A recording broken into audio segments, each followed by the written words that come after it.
मुझे लगता है कि आज का प्रोग्राम जब आप लोगों ने देखा, जब हॉल में अंदर आए थे, तब मन कुछ और रहा होगा।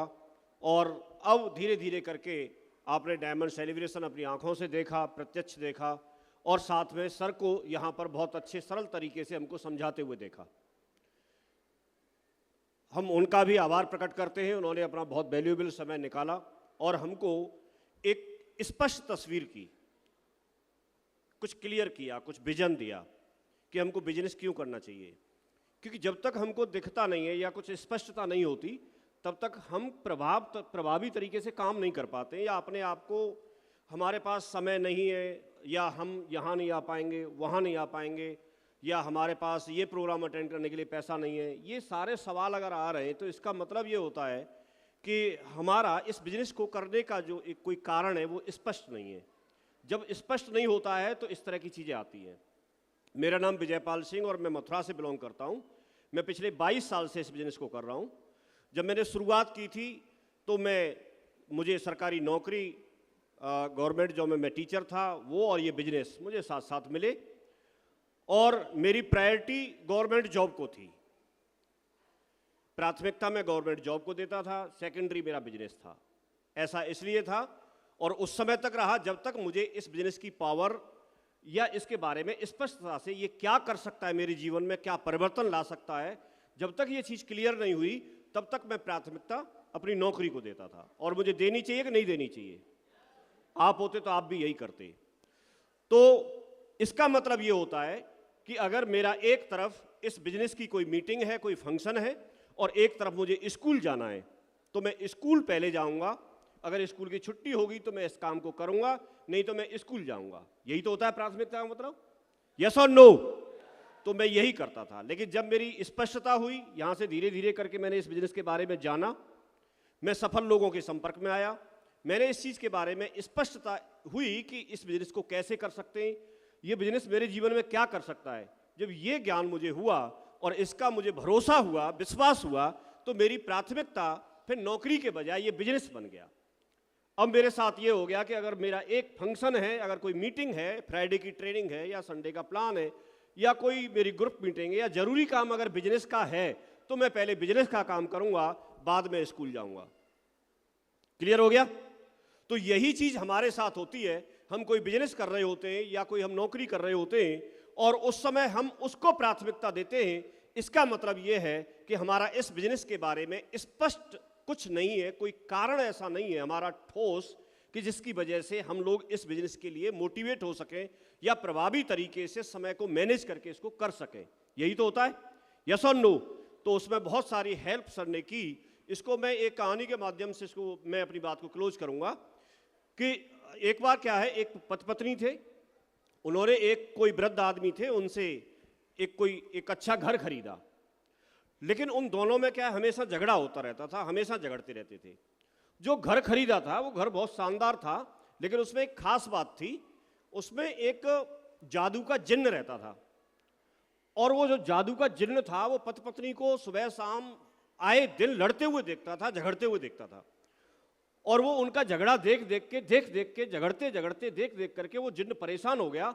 और एक दिन झगड़ रहे थे तो उनके सामने प्रकट हुआ, और उस जिन्न ने उन दोनों पति पत्नी का झगड़ा निपटाने की कोशिश की कि आप झगड़ा नहीं करें। लेकिन उन दोनों में से कोई भी मानने के लिए तैयार नहीं था।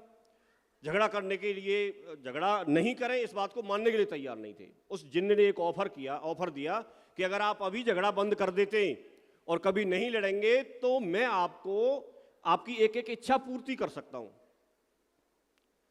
तो उनसे कारण पूछा कि आप लड़ते क्यों हैं? तो पति कुछ बोल पाता, उससे निर्णय ले पाता, उससे पहले पत्नी ने बोला कि मैं इसलिए कि इन्होंने मेरे शादी में जो मेरे मदर ने जो गहने दिए थे, जो ज्वेलरी दी थी, वो इन्होंने चुराए हैं, इस वजह से हम लड़ते हैं। पति का जल्दी जल्दी में उसने बताया कि भाई ऐसा क्यों किया? तो पति बोला कि मुझे अपना बिजनेस करना था और उसके लिए पैसे की जरूरत थी। तो सर जैसे बता रहे थे, गोल्ड लोन लेने की मुझे जरूरत पड़ गई, और अगर मैं इससे मांगता तो ये ज्वेलरी को देती नहीं, इसलिए मैंने चुपचाप से उसको गोल्ड लोन लेकर के मैंने अपना बिजनेस शुरू किया।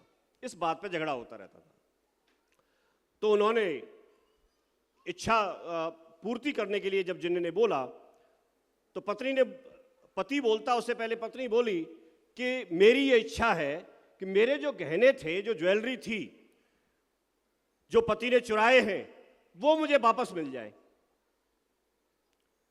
तो जिन्न जो था उसने बोला तथास्तु, और उसने ये शर्त रखी कि जितने मेरे गहने हैवी थे, जितना भारी थे, उतने ही होने चाहिए।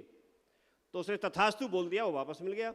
अब पति का नंबर आया, वो जल्दी जल्दी में कुछ सोच नहीं पाया, उसने बोला कि मुझे इतना आकर्षक बना दो कि दुनिया की हर स्त्री मुझे चाहे।